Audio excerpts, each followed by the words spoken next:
자, 이번 시간에는 지역사회 복지교육에 대해서 봐야 되겠습니다. 자, 지역사회 복지교육이 나옵니다. 왜냐하면 법률 위치가 책이 나오고 난 다음에 법률 위치가 다른 법으로 가버렸거든요. 그래서 지역사회 복지교육은 나온다라고 하겠습니다. 아침에 제가 나눠드린 자료, 동영상으로 보시는 분들은 첨부 파일로 이렇게 들어가겠습니다만은, 자, 먼저 교재 307쪽에 보시면 지역사회 복지교육. 지역사회 복지교육은, 이제는 지역사회 복지교육이라는 용어는 여전히 사회복지사업법에서는 지역사회 복지교육이란 말을 쓰고 있지만, 다른 법률, 사회보장급여 이용 제공 및 수급권자 발굴에 관한 법률에서는 지역사회 복지교육이라고 하지 않고 지역사회 보장교육이라고 이렇게 쓰고 있거든요. 그래서 지역사회 보장교육이라는 단어가 뭐야? 바뀐 이름이 그렇습니다. 그런데 아직은 사회복지사업법이 개정이 안 되어서 그대로 지역사회 복지교육이란 말을 씁니다만은 아마 바뀌게 될 겁니다. 지역사회 보장교육으로 바뀌게 되는데 같은 말로 이렇게 풀어가시면 됩니다. 자, 우리가 지역사회 복지교육을 간단하게 몇 개의 단어로만 좀 나열해 보면,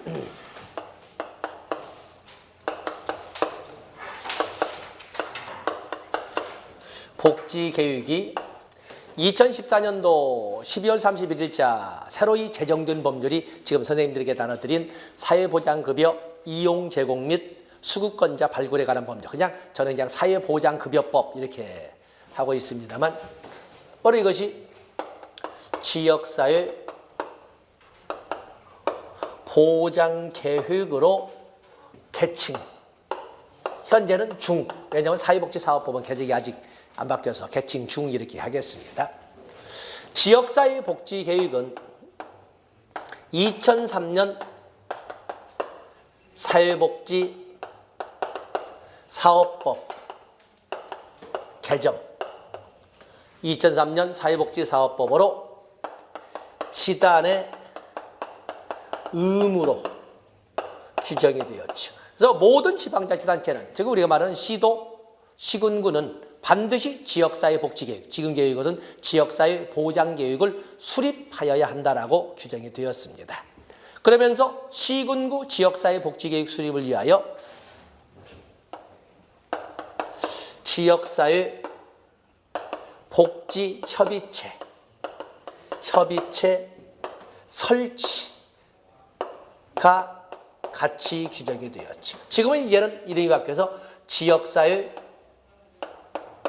보장협의체, 지역사회 보장협의체라고 사회보장급여법에는 이렇게 이름이 바뀌어져 있습니다. 선생님 나눠드린 그 법조문 그대로 바뀌었습니다. 아직 사회복지사업법만 안 바뀐 겁니다.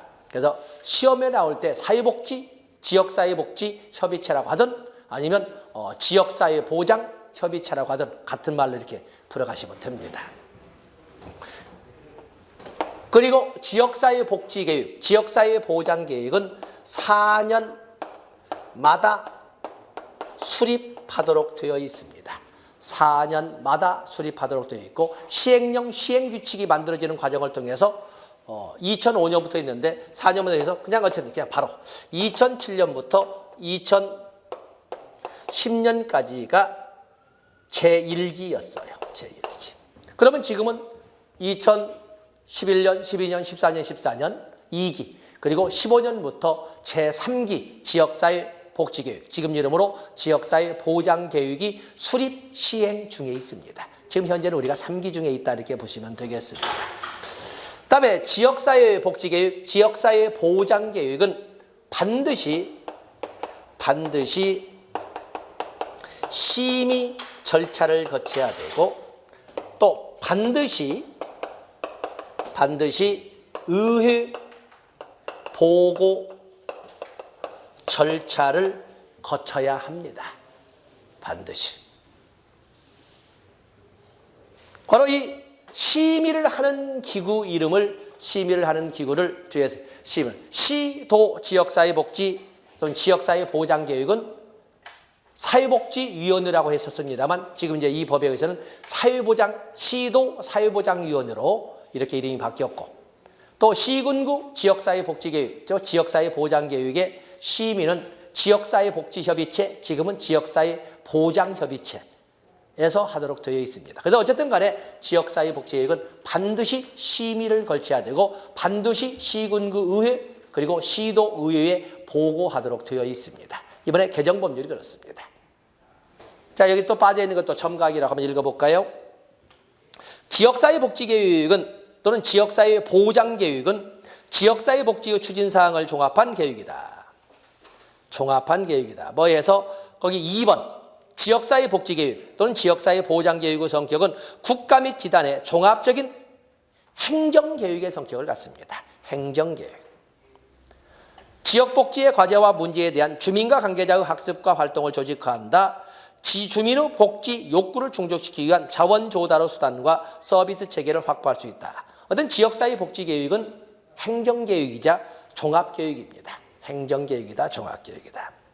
다음에 지역사회 복지계획의 이념과 추진 목표 나와 있는데 이념 추진 목표 지역사회 복지계획 틀리지는 않을 겁니다. 그 단어들을 굳이 암기하지 않아도 결국에 지역 for the people 지역사회 주민을 위하여 기본 인권 존중, 삶의 질 향상, 사회의 연대, 지역 특성 중시, 민관 협동, 주민 참여 뭐 어느 거나 미워할 단어는 없지 않습니까?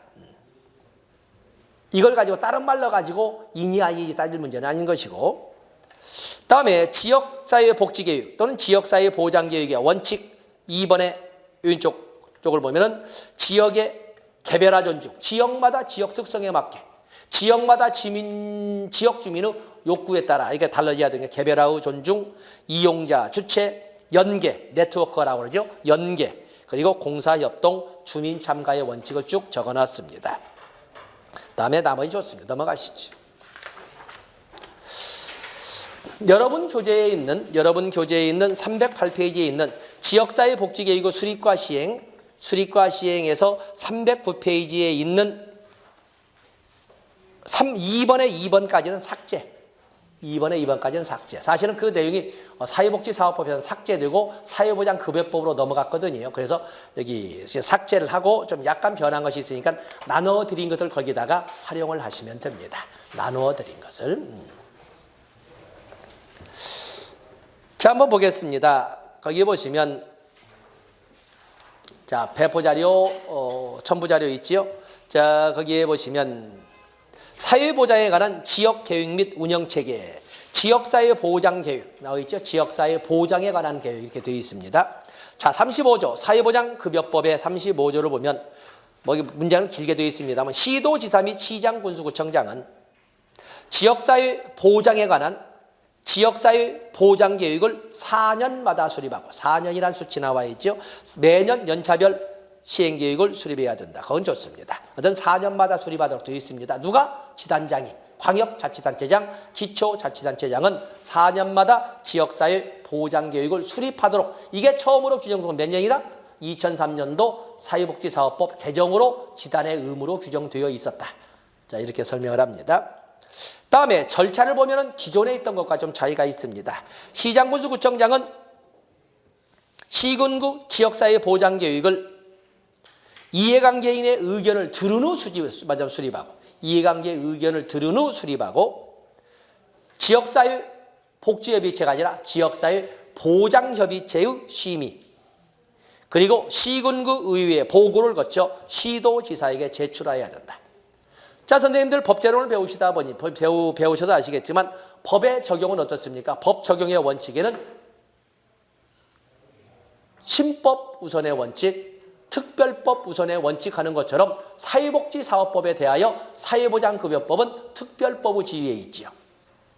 그러니까 사회복지사업법은 아직 법규나 문장, 자구 수정은 되지 않았지만 2014년 12월 말일 날 제정된 이 사회보장급여법은 특별법의 지위에 있기 때문에 우선 적용이 된다. 그래서 우리가 볼 때는 복지라보다는 사회복지보다는 사회보장이란 말을 더 쉽게 출제를 하게 될 겁니다. 그래서 적용은 바로 2번 그리고 실제로 사회복지사업법에 삭제되어 있습니다. 다음에 시도지사는 이 항에 따라 제출받은 시군구 지역사회 보장계획을 지원하는 내용이 포함된 시도 지역사회 보장계획을 수립하여 시도 사회복지위원회가 아니라 사회보장위원회의 심의를 거쳐 시도의회 보고를 하고 보건복지부 장관에게 제출해야 된다. 절차가 그렇게 되어 있죠. 자, 그래서 보면은 지역사회 보장계획 수립. 먼저 시장, 군수, 구청장은 첫 번째 절차가 뭐예요? 지역 주민 등 이해관계인의 의견을 들은 후 청취가 됐네. 청취한 후 시, 군구, 지역사회 보장계획을 수립하고 반드시 심의 절차를 거치도록 되어 있지요. 종래는 지역사회 복지협의체인데 지역사회 보장협의체. 지금도 사회복지사업법에는 지역사회 복지협의체라고 되어 있습니다.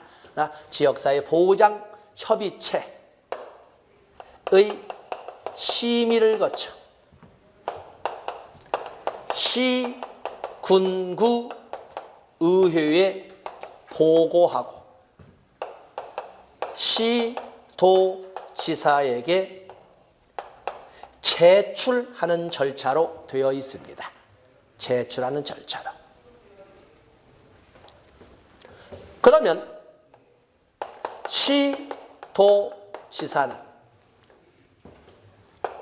거기 시도지사는 시군구로부터 제출받은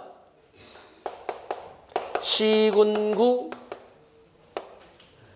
계획, 시군구 계획을 수렴하죠. 제출받은 후니까 수렴한 후 시도 계획을 수립하고, 이 수립할 때는 반드시 뭐라고 되어 있어? 시군구 지역사회 보장계획을 지원하는 내용을 반드시 포함해서 수립하도록 되어 있지요. 3항에 보시면 시군구 지역사회 보장계획을 지원하는 내용을 포함해서 시도 계획을 수립해야 됩니다. 그러면서 반드시 심의 절차를 거치도록 되어 있죠. 어디? 시도 사회보장위원회의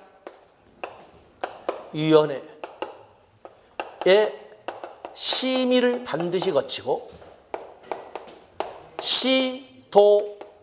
시도의회에 보고하고, 그리고 나서 보건복지부 장관에게 제출하는 절차로 되어 있습니다. 제출하는 절차로. 종래의 절차와는 다른 것은 두 가지가 있습니다. 종래에는 의견을 들은 후 협의체의 심의를 거치고 나서 시군구 계획을 수립했거든요. 그런데 지방자치단체장의 권한을 좀 더 키워서 의견을 들은 후 시장군수구청장이 먼저 수립하고 나서 심의를 거치는 거예요. 옛날에는 심의를 거치는 이것과 이게 바뀌었거든요. 근데 이제는 바뀌었습니다. 심의라고 하는 것은 다시 한번 생각해 보세요 라는 건의, 권고의 사항일 뿐이지 지방자치단체장을 구속하지는 못합니다. 구속하지는 못하는 거죠. 그래서 계획을 수립하고 난 다음에 심의를 하고 의회에 보고하고 제출합니다. 수립, 심의, 보고, 제출로 되어 있습니다. 그죠? 수립, 심의, 보고, 그리고 제출. 여기도 수립, 심의, 보고, 제출 이렇게 되어 있지 않습니까? 그리고 이전의 절차와 다른 것도 또 하나, 두 번째는 의회 보고 절차가 종래에는 없었다는 것입니다. 의회 보고 절차. 그래서 법제로도 충분히 출제 가능성은 있고 지역사회 복지로도 충분히 가치가 있습니다. 다음에 지역사회 보장계획의 내용 거기 있는데 한번 넘어가 보세요. 다음에 페이지를 넘어가서 37조를 보시면은 37조 지역사회 보장계획의 시행. 당연히 지방자치단체장은 지역사회 보장계획을 시행하여야 한다. 당연한 말이죠. 자, 넘어갑니다. 다음에 39조. 39조는 여전히 예나 지금이나 출제 비중은 똑같이 높습니다. 보건복지부 장관은 시도 지역사회 보장계획의 시행 결과를 시도지사는 시군구 지역사회 보장계획 후 시행 결과를 각각 평가할 수 있다. 할 수 있답니다. 하여야 한다 아닙니다. 할 수 있다. 너나 나나 피차 주민들의 직접 비밀 보통 평등 선거로 선출되는데 뭔 네가 나를 평가하고 말고요. 평가할 수 있다는 거지 평가하여야 한다는 아닙니다. 기속행위가 아닙니다. 재량행위로 되어 있다는 것. 다음에 지역사회 보장 운영체계에서 종래에는 사회복지위원회, 지금도 사회복지사업법 이렇게 되어 있는데 이제는 사회보장위원회, 시도 사회보장위원회. 그래서 시도 지역사회 보장계획을 수립할 적에는 반드시 시도 사회보장위원회의 심의를 거쳐야 합니다. 자, 거기에 보면은 시도지사는 시도 사회보장 증진을 위하여 시도 사회보장위원회를 둔다. 사회보장위원회는 시도 지역사회보장 업무를 시무자문한다. 뭐 그런 정도.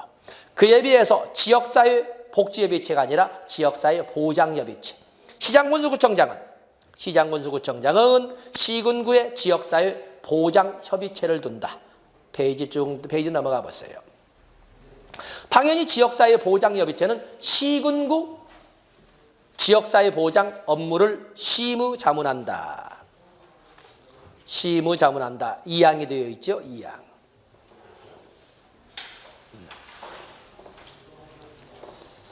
다음에 사회보장사무 전담기구. 자, 미리 43조를 볼까요? 사회복지사업법에도 그다음에 자, 사회복지 전담공무원은 어디다 배치하나요? 사회복지 전담공무원은 시도, 시군구, 읍면동 그리고 지금 사회복지사업법에는 복지사무 전담기구 그랬는데 이것을 사회보장급여법에서는 사회보장사무 전담기구라고 합니다. 복지사무 전담기구를 여기에서는 사회보장사무 전담기구라고 합니다. 그래서 거기에 보시면 43조 1항 사회복지 사업에 관한 업무를 담당하게 하기 위해서 시도, 시군구, 읍면동 사회보장사무 전담기구에 사회복지 전담공무원을 둘 수 있다. 42조 위로 올라가 보시면 사회보장사무 전담기구 누가 설치하는 거예요? 시장군수구청장이. 시장군수구청장이 사회보장에 관한 업무를 효율적으로 수행하기 위하여 셋째 줄 사회보장사무 전담기구를 설치할 수 있다. 이렇게 42조 1항 셋째 줄에 나와 있죠. 그렇기 때문에 사회복지공무원은 국가직은 없습니다. 지방직만 있습니다. 지방직 아시겠죠? 그래서 사회복지사업법에는 복지사무 전담기구로 아직도 기록이 되어 있지만 신법으로 만드는 이 법에는 특별법에는 사회보장사무 전담기구라고 이렇게 표현하고 있다는 거. 그래서 문제가 나올 때 복지사무 전담기구는 뭐고 사회보장사무 전담기구는 뭐야? 같은 기구인데 문자 수정만 안 됐다고 이렇게 생각하시면 되겠습니다. 다음에 역시 복지위원.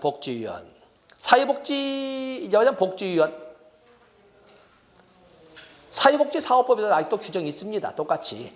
근데도 불구하고 사회보장급여법에 보면은 시장군수구청장은 읍면동 단위로 읍면동의 사회보장 관련 업무의 원활한 수행을 위하여 필요한 사람을 복지위원으로 위촉하여야 한다. 기속행위로 돼 반드시 시장군수구청장은 읍면동 단위의 복지위원을 위촉하여야 합니다.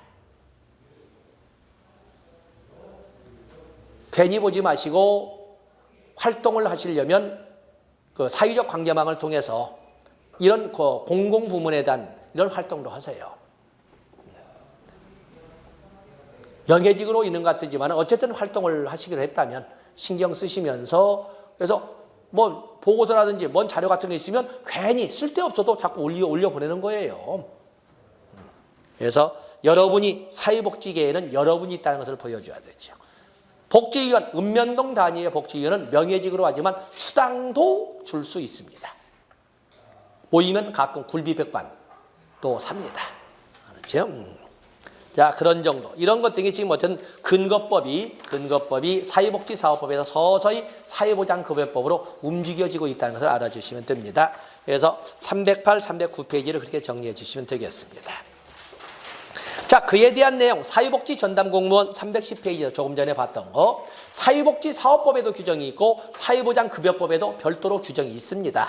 지금 여기는 사회복지사업법으로 적어놨습니다. 사회복지사업법 제14조.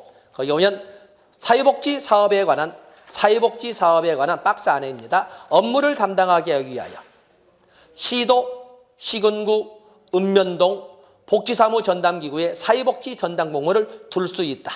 이 문장을 그대로 사회보장급여법에서는 복지사무란 말만 사회보장사무로 바꿔서 그대로 존치를 시키고 있습니다. 다음에 연역, 정책론과 같은 내용이 되겠습니다만 연역. 사회복지 전담공무원은 어떤 선생님들의 가족 중에서도 공무원 준비하신 분의 일반 행정인이 많은 경찰 공무원도 있고 많이 있겠지만은 사회복지도 염두에 두세요. 사회복지 전담공무원과 같은 경우에는 정년이 없다는 거죠. 많은 사람들이 일반 공무원을 그만두면 갈 데가 있다는 소리를 하고 있는데 그건 이제 고시합격자들에게 뭐 전관예우 같은 게 반영될지는 모르나 그러지 않고서는 바로 정년과 동시에 신학년을 시작을 하지요. 그런데 사회복지는 정년이 없습니다. 태국 못 갑니다. 3일 잠시 사우나 좀 갔다가 바로 출근을 해야 되는 바로 그러한 그 정년이 없는 그래서 사회복지는 현장에서 그대로 죽었으면 쓰겠다 이런 표현이 나올 정도로 현장용입니다. 꼭 돈을 번다 안 번다를 넘어서서 지금 노인 일자리가 뭐예요? 소득을 만들어주는 것도 있지만 문제는 뭔가 할 일이 있다는 무이고라는 문제를 해결하면 안 아파. 병고가 해결돼요. 무이고가 해결되면 고독고도 해결돼요. 가족 이별이라든지 빈둥지 증후군 이래로 혼자만 살아와던 노인 문제가 싸그리 사라져. 소득 부재는 아무것도 아니야. 할 정도로 노인의 사고가 해결되는 출발점은 바로 노인 일자리거든요. 여러분들도 노인이시겠지만 이 사회복지에 관련된 것은 선생님들의 가족들을 굉장히 행복하게 하는 거예요. 더욱이나 사회복지계에서 사회복지 전담공무원은 진짜 갑이거든요. 사회복지사도 본래 클라이언트에게는 갑질을 해서는 안 되지만 갑의지위를 가질 수밖에 없고 갑질을 해야 됩니다. 그렇지 않으면 버르장머리가 없어져요. 진행이 안 되거든요. 싸나워져야 되는 말씀 드리는 겁니다. 사회복지 전담공무원은 진짜 갑이에요. 권력을 행사하는 자들은 거의 없겠지만 있을 수도 없겠지만은 근데 문제는 인생의 갑이 돼요. 점차 가면 갈수록. 그래서 선생님들 꼭 염두에 두시고 지금이 합격하기 좋은 때입니다. 한 2년, 2, 3년 있을 겁니다. 지금이. 다른 직렬보다 커트라인이 좀 상당히 한 10점 정도 아직은 낮은 때여서 지금입니다. 지금 넘었으면 어렵습니다. 사회복지 전담공무원의 출발은 1987년에 별정직 사회복지 전문요원이 출발점입니다. 별정직. 그때는 법적 근거도 없이 1987년 누구 때요? 전두환에서 노태우로 넘어가는 그때였거든요. 지멘 따를 때 바로 그때 사회복지 전문요원을 어려운 이런 지역에 저소득 취약계층에 배치를 합니다. 그랬다가 2000년에 가서 별정직에서 일반직으로 지금은 이제 별정직도 없어져요. 별정직에서 일반직으로 전환을 시키면서 이름을 사회복지 전문요원에서 사회복지 전담공무원으로 바꿔놓게 된 겁니다. 그런 연역. 그리고 사회복지 전담공무원의 법적 근거는 배치하고 나서도 4년이나 지난 후인 사회복지 전문요원을 배치하고 나서도 1992년에 가서야 법적 근거가 생겨요. 그래서 연역 정도 보시고 다음에 거기 311페이지에 오면 지역사회복지협의체가 이렇게 나와 있네요. 지역사회복지협의체. 지금 이제 사회보장급여법에서는 지역사회보장협의체 이렇게 하지 않습니까? 지역사회보장협의체라고 하는데 뭐 구성 목적 다 있습니다만 어떤 아직도 사회복지사업법에는 지역사회복지협의체라고 하지만 거의 옆에다가 사회보장급여법 41조 조금 전에 나눠드린 자료 있지요? 사회보장급여법 제41조 보면 지역사회보장협의체 이렇게 이름을 바꿔놔 있습니다. 같이 적어주시면 되겠습니다.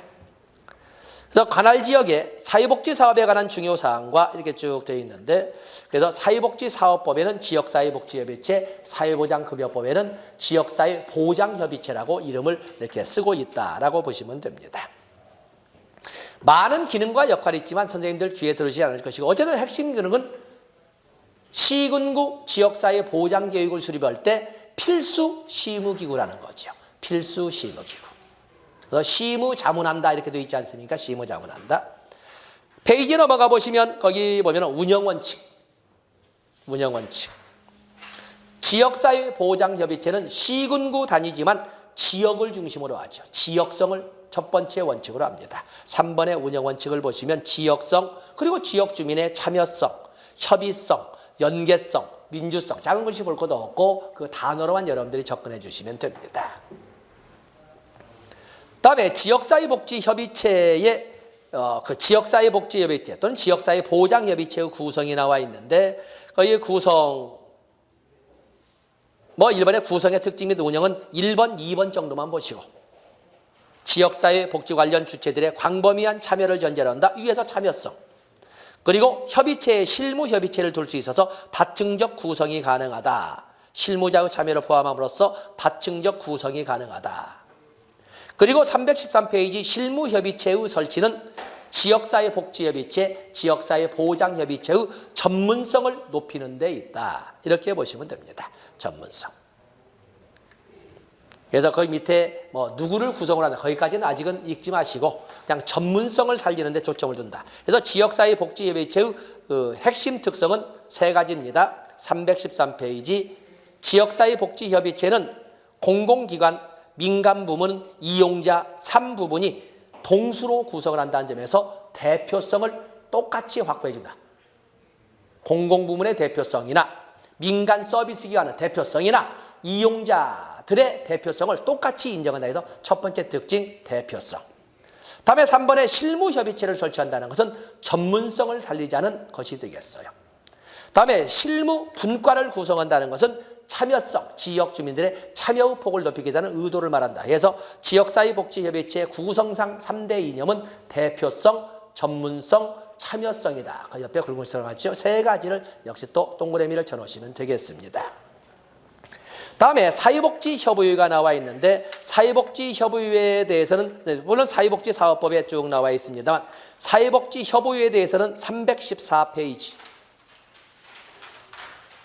2번에 1번에 1항 거기를 중요표시하시면 됩니다. 사회복지협의회는 중앙협의회, 시도협의회, 시군구협의회가 있는데 사회복지에 관한 각호의 업무, 그냥 각호는 각 빼버리시고 사회복지에 관한 업무를 수행하기 위하여 사회복지에 관한 업무를 수행하기 위하여 전국 단위의 중앙협의회, 시도 단위의 시도협의회를 2명 시군구 협의회는 어떤 경우에 둔다? 필요한 경우에 둘 수 있다. 자, 그게 바로 출제 범위가 되겠어요. 중앙협의회와 시도협의회는 반드시 두어야 하지만 시군구 협의회는 필요에 따라 둘 수가 있습니다. 그런데 선거로 당선된 시장군수 구청장이 안 두겠습니까? 어떻게 해서라도 한 자리라도 배정을 해야 되니까 둡니다마는 법률에서는 둘 수 있다. 재량행위로 되어 있다는 거 거기를 체크하시면 되고 그리고 사회복지사업법에 의한 사회복지시설에 관한 사회복지법인시설에 관한 규정을 보면은 거기 사회복지사업법 23조 박스 넣어놨습니다. 사회복지법인은 반드시 운영에 필요한 재산을 보유하여야 합니다. 그런데 여기 나오는 것처럼 사회복지협의회는 사회복지법인임에도 불구하고 재산이 없어도 된다. 거기 박스 바로 위에 보면 중앙협의회, 시도협의회, 시군구협의회는 사회복지인으로 하지만 23조 1항은 적용하지 않는다. 즉 운영에 필요한 재산이 없어도 된다 하는 말을 지금 하고 있는 것입니다. 다음에 사회복지협의회의 원칙. 사회복지협의회의 원칙에서 거기 오면 그냥 제목으로만 너무 공간이 허성허성해서 채운 것이고 제목으로만 지역사회 주민의 복지욕구 충족, 주민 참가, 전문성, 민간성, 또 공사협력, 지역 적합성 이런 등등을 원칙으로 한다. 그 정도 가볍게 보시면 됩니다. 다음에 지역사회복지관이 이제 출제 범위가 또 높습니다.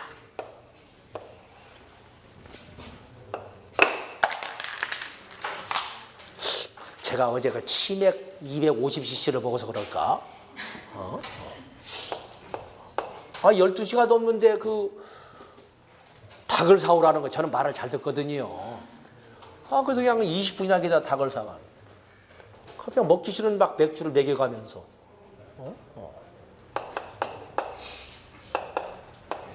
지역사회복지관. 지역사회복지관. 개요를 보시면 기원은 1884년 토인비홀이라고 적을까요? 인보관 운동이지요. 토인비홀. 인보관 운동을 지역사회복지관의 기원으로 오지 않습니까? 우리는 1906년 원산 인보관 운동, 반열방이라고 이렇게. 또는 1921년 서울 태화 복지관, 이런 등등을 인보관 운동의 연장선상에서 오늘날 지역사회복지관의 기원 등으로 봅니다. 컨셉은, 개념은 지역사회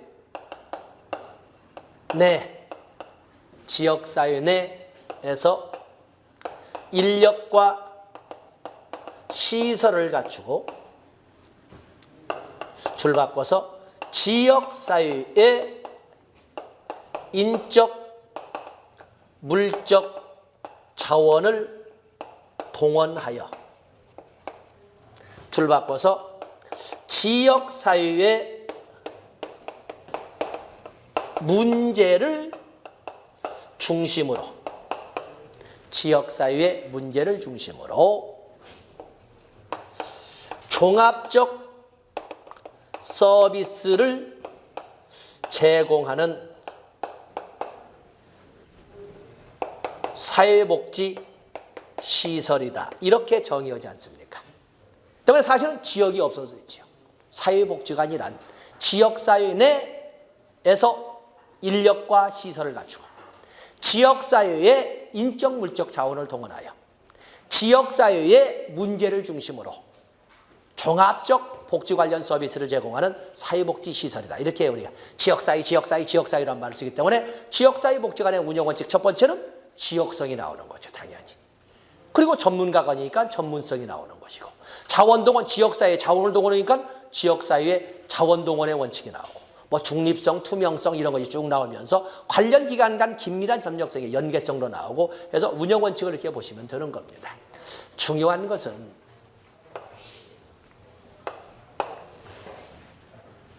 지역사회복지관의 사업입니다.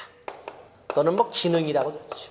자, 여기가 지금 역시 겨냥될 영역이 되겠습니다. 이런 것은 이제 우리가 그냥 운영원칙도 여러분들이 보시면 되는데, 운영원칙, 거기 보세요. 운영원칙. 운영원칙에다가 포괄성은 없다.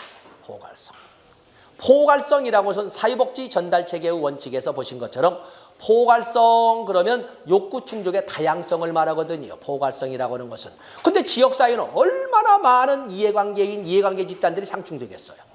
이론적으로야 다 충족시킬 수 있다라고 아까 지역사회 개발 모형처럼 설명할 수 있지만 불가능하잖아요. 현실적으로. 그래서 지역복지관의 운영원칙에는 기관 간 협력성인 연계성이나 통합성은 존재하지만 욕구 충족의 다양성이라는 포괄성은 없습니다. 그렇죠? 포괄성은 없다. 현실적으로 불가능하니까. 그래서 여러분들 거기 보시면 사회복지관의 운영원칙, 지역성, 전문성, 책임성, 자율성, 그리고 기관 간 협력성이라고 할 때는 통합성은 있지만 모든 지역 주민들의 욕구를 충족시킨다는 포괄성은 없습니다. 포괄성은 없다. 자원활용, 어디 자원활용? 지역사회의 인적, 물적 자원활용. 중립성, 투명도 좋고. 사업의 기능은 3개로 나눠집니다. 3개로. 사례관리 기능. 박스 나와 있죠? 박스로 넣습니다. 사례관리 기능, 서비스 제공 기능, 지역 조직화 기능.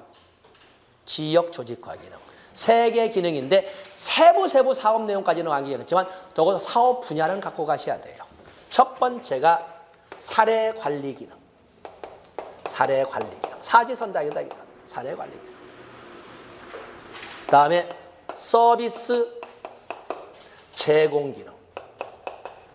다음에 지역 조직화 기능. 이렇게 3개의 기능은 반드시 가지고 가시면서 세부 사업 분야로 보시면 사례 관리 기능에는 사례 발굴 분야, 사례 개입 분야, 서비스 연계 분야를 사업 분야로 하고 있습니다. 다음에 서비스 제공 기능은 지역사회의 가장 기초적인 공동체 단위가 뭐겠어요? 가족이죠. 가족. 지역사회에 가족 해체가 일어나기 시작하면 그야말로 개판되어 버리는 거죠. 그래서 첫 번째가 가족 기능 강화. 가족 기능 강화. 지역사회 보호. 그리고 청소년이나 노인에 대한 교육 문화. 그리고 취업이나 직업이 필요한 취업 발전에 관련된 직업을 잡고자 하는 사람을 위한 자활 지원. 이렇게 4개를 사업 분야로 하고 있어요. 가족 기능 강화, 지역사회 보호, 교육 문화, 그리고 자활 지원. 그에 비해서 지역사회 조직화 기능에는 3개를 씁니다. 네트워크, 지역 네트워크화, 또 주민 조직화, 또 그런가 하면 자원 개발 관리. 아까 우리가 지역사회복지사의 기술에는 연계기술, 옹호기술, 조직화 기술, 교육기술, 협상기술, 역량강화 기술도 있지만 자원 동원, 안 되면 새로운 자원을 개발하는 자원 동원 및 개발 기술도 있었잖아요. 자, 이런 등등을 씁니다. 자, 이 자체로도 나오죠. 사례관리 기능, 박스로 서비스 제공 기능, 지역 조직화 기능. 가나다, 가다, 나라, 라, 가나다라 뭐 이렇게 나오지 않습니까? 사례관리 기능을 별도로 나오진 않겠지. 물론 낸다면 다음 중 사례관리 기능이 기능에 속하는 걸 모두 고르시오. 박스에 넣고 사례 들어가는 건 절대 답이 뭐 누가 이걸 못 찾겠습니까? 여기 서비스 연계 기능이 왠지 이쪽 두 번째로 하고 싶은 꿈틀꿈틀하는 이런 그 경향이죠. 서비스 연계 기능은 사례관리 기능에 속한다는 거. 서비스 연계 기능은 사례관리 기능에 속한다는 거.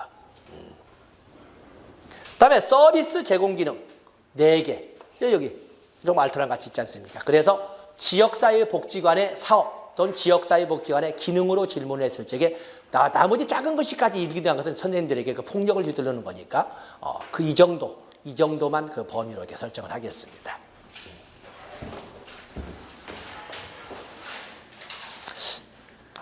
거기 한번 보세요. 317페이지에 보시면 사회복지관의 사업에서 서비스 제공 기능에서 지역사회 보호를 보세요. 지역사회 보호를 보시면 서비스, 급식 서비스, 보건의료 서비스, 청소 서비스, 일시보호 서비스, 재가복지봉사 서비스. 3번째, 경제적 지원, 일상생활 지원. 서비스란 단어나 지원이란 단어가 나오면 우선적으로 서비스 제공 기능 중 지역사회 보호 분야로, 서비스나 지원이란 단어가 나오면 서비스 제공 기능 중 우선적으로 지역사회 보호 분야로 먼저 분리를 시키겠습니다. 다음에 나오기는 그렇겠습니다만 교육문화 영역과 자활지원 영역을 보시면 교육문화에서는 뭐라고 쓰냐면 교육, 교실, 문화 이런 단어를 쓰는데 자활에서는 취업, 훈련, 능력개발 이런 단어를 쓴다는 거. 좀 차별화되어서 우리가 같이 가르치고 배우는 것들은 알겠는데 표현이 좀 다르다는 거. 이렇게 보시고 큰 것은 서비스 연계는 사례관리 기능이지 서비스 제공 기능이 아니라는 거. 이렇게 봤습니다. 다음에 재가복지봉사센터가 318페이지에 이렇게 나와 있는데 재가복지봉사센터가 나와 있습니다. 재가복지봉사센터에 대해서는 거기 다른 것도 많이 있겠지만 선생님들께서는 319페이지에 있는 대상자의 범위. 재가복지봉사라고 하는 것은 집에서 서비스를 제공받지 않으면 안 될 이런 사람들이 있지 않습니까? 그럴 경우에는 지역사회에서 조건을 갖추어서 재가복지봉사를 하는 조직을 재가복지봉사센터라고 하는데 그 대상에 나와 있습니다. 대상.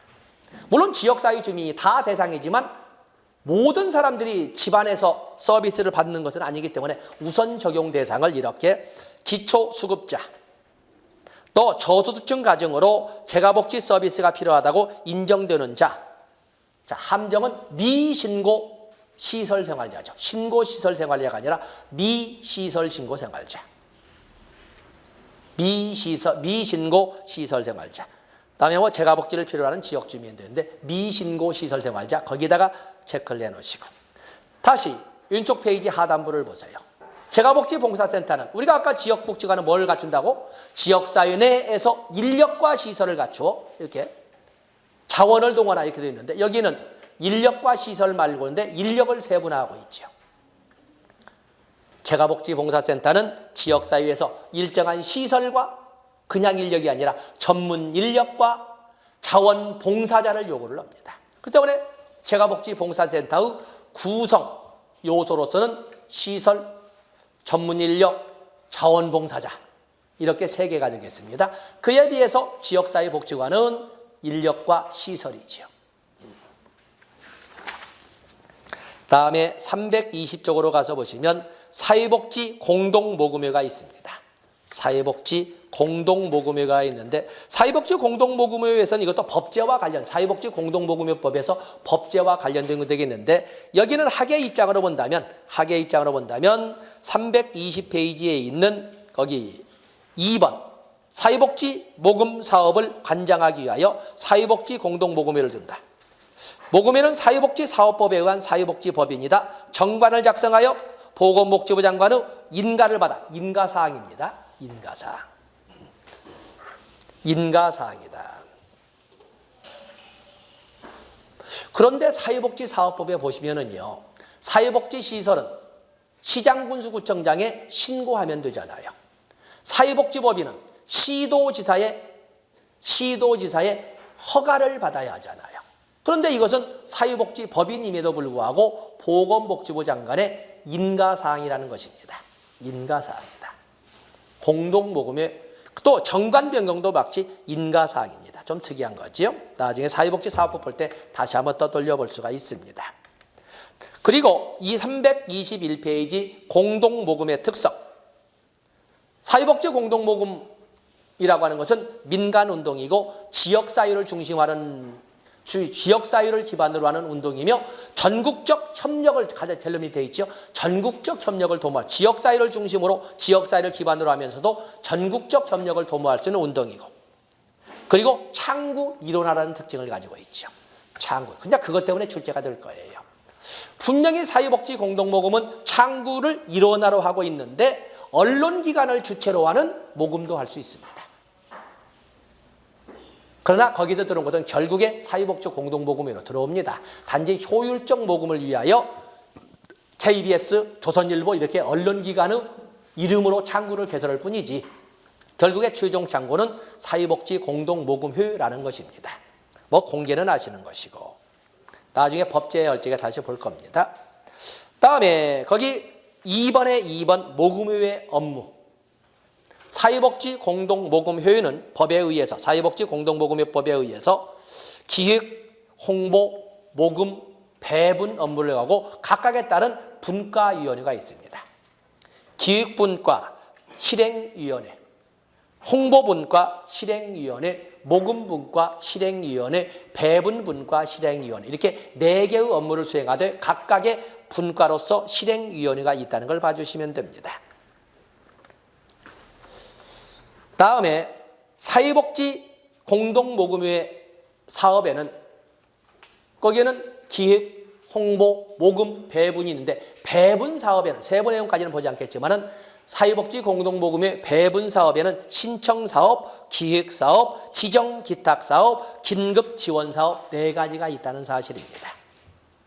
신청사업, 자유주제 공모 형태로 복지사업 자유주제 공모 형태입니다. 복지사업을 신청받아 하는 것은 바로 신청사업이고 기획사업은 사회복지 공동모금회가 기획을 짜가지고 신청받는 거예요. 어떤 사업을 할 테니까 신청할 사람 신청하세요. 공동모금회가 각본 짜가지고 신청을 받는 것은 기획사업이고 신청사업은 자유주제로 신청을 받는 겁니다. 다음에 지정기탁사업, 긴급지원사업이 있다. 다음에 자원봉사센터가 있는데 자원봉사센터.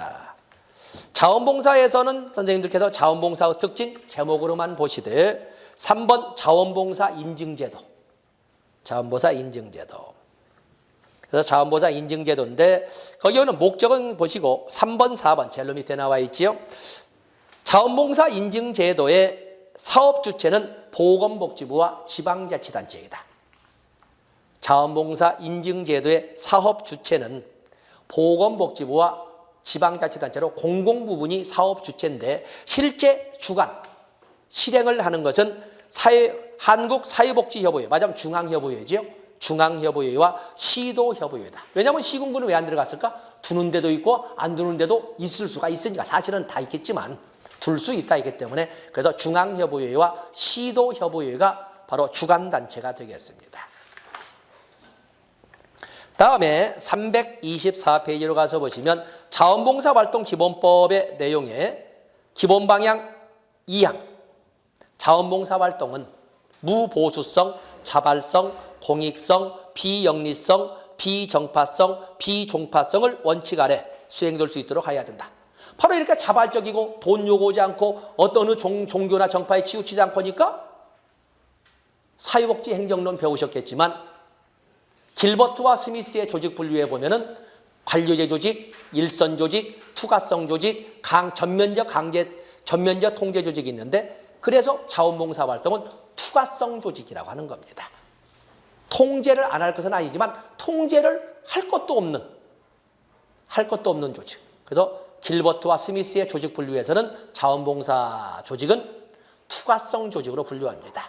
나중에 다시 한번 행정론 할 적에 떠올리도록 하겠습니다. 다음에 자원봉사진흥위원회는 국무총리 산하에 있습니다. 다음에 자원봉사협의회, 한국자원봉사협의회는 2항 정관을 작성하여 누구의 인가를 얻는다? 행정안전, 지금 이름이 하도 왔다 갔다 해서 안전행정부가 행정안전부인가? 보건복지부나 아닙니다. 안전행정부의 인가를 받아. 이름이 뭘로 바뀌었는지 모르겠고. 다음에 자원봉사센터는 국가나 지단이 설치할 수 있습니다. 자원봉사센터는 국가나 지단이 설치하는데 이때는 어떻게 운영하면 법인으로 만들어서 운영하든지 비영리법인에게 위탁해서 운영하든지 하는 겁니다. 반드시 국가나 지단은 자원봉사센터를 만들 수는 있으나 반드시 법인으로 만들어서 운영하든지 아니면 비영리법인에게 위탁하여 운영하든지 둘 중에 하나를 해야 됩니다. 다음에 드림스타트가 있습니다. 거기 드림스타트 사업은 초등학생까지 임산부부터 0이라고 해서 임산부를 말합니다. 임산부로부터 저소득 아동 및 가정을 집중 사례관리하고 사례관리 체크하시고 보건, 복지, 보육의 통합 서비스를 지역자연과 연계하여 지원하는 사업 그 사례관리 체크하시고 보건, 복지, 보육 통합 서비스 줄쳐놓으시고 그걸 그대로 다시 한번 325페이지 첫째 줄에서 범위는 임산부로부터 초등학생까지를 대상으로 하는 초등학생까지의 저소득 가정 및 아동을 대상으로 한다. 다음에 거기 니은번 지우겠습니다. 거기 보면 기초생활수급 및 차상위라고 되어 있는데 차상위 가로 안에를 지우 법이 바뀌었지요. 차상위 계층이 어떻게 바뀌었어요? 차상위 계층이 종래는 여기처럼 최저 소득 인정액이 최저 생계비 120% 이하라고 했지만 이거 무조건 이거 그래서 국민기초생활법에서는 무조건 나오는 문제가 되겠죠. 차상위 계층이 뭐예요? 기준 중위소득의 150% 이하를 말하죠. 기준 중위소득의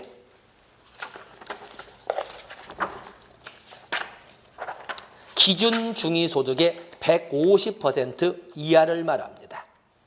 기준 중위소득의 100. 그래서 거기다가 592페이지를 적어 놓으시면 또 같이 볼 수 있습니다. 차상위 계층은 소득 인정액이 기준 중위소득의 150%, 맞아, 150%, 100분의 50 이하를 말합니다. 옛날과 달라졌습니다. 확실히 달라진 것은 바로 차상위 계층입니다. 기준 중위소득의 50% 이하.